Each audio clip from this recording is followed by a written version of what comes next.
ক্যান্সারে আক্রান্ত ওমর ফারুক নামে এক শিক্ষার্থী। মুনতাহেরুল হক আমিনের তথ্যচিত্রে বিস্তারিত। গত 5 মাস ধরে ক্যান্সারে আক্রান্ত ওমর ফারুক নামে এক শিক্ষার্থী। সবার হেল্প এবং সহযোগিতা দরকার ছেলেটির। নাম মোহাম্মদ ওমর ফারুক, পিতা নূর আহমদ ও মাতা তফুরা বেগম। ঠিকানা কালীছড়া, ঈদগাঁও, কক্সবাজার। উনি নোয়াখালী বিজ্ঞান ও প্রযুক্তি বিশ্ববিদ্যালয়ের ফার্মেসি বিভাগের 2য় বর্ষের শিক্ষার্থী। এই পর্যন্ত 8 লাখ টাকা খরচ হয়েছে। আরও 15 লক্ষ টাকার মতো প্রয়োজন। মানুষের জন্য পাশে থাকুন। রোগীর বিকাশ ও নগদ নাম্বার 018720344479। আসসালামু আলাইকুম। আমি মোহাম্মদ ওমর ফারুক। আমার বাড়ি কক্সবাজার। আমি নোয়াখালী বিজ্ঞান ও প্রযুক্তি বিশ্ববিদ্যালয়ে পড়ি, ফার্মেসি সেকেন্ড ইয়ার।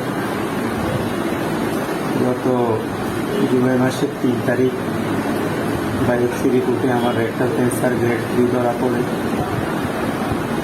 এরপর আমার চট্টগ্রাম পারভি হসপিটালে একটি সার্জারি হয়। সেখানে টিউমারটি নিয়ে ফেলার চেষ্টা করা হয়, কিন্তু এটা ছড়িয়ে পড়ায় নেওয়া সম্ভব হয়নি। তাই আমার টয়লেটের রাস্তা ব্লক হয়ে যাওয়াতে বিকল্প টয়লেট রাস্তা তৈরি করা হয়।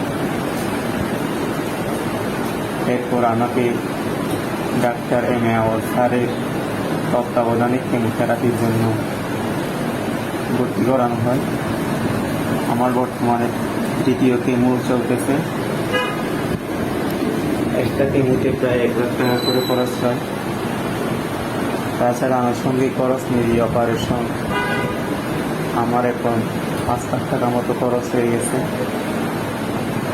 আরও আগামী 9টা কেমো চলমান, আর 9টা কেমো দিতে হবে, প্লাস সার্জারি। সব মিলিয়ে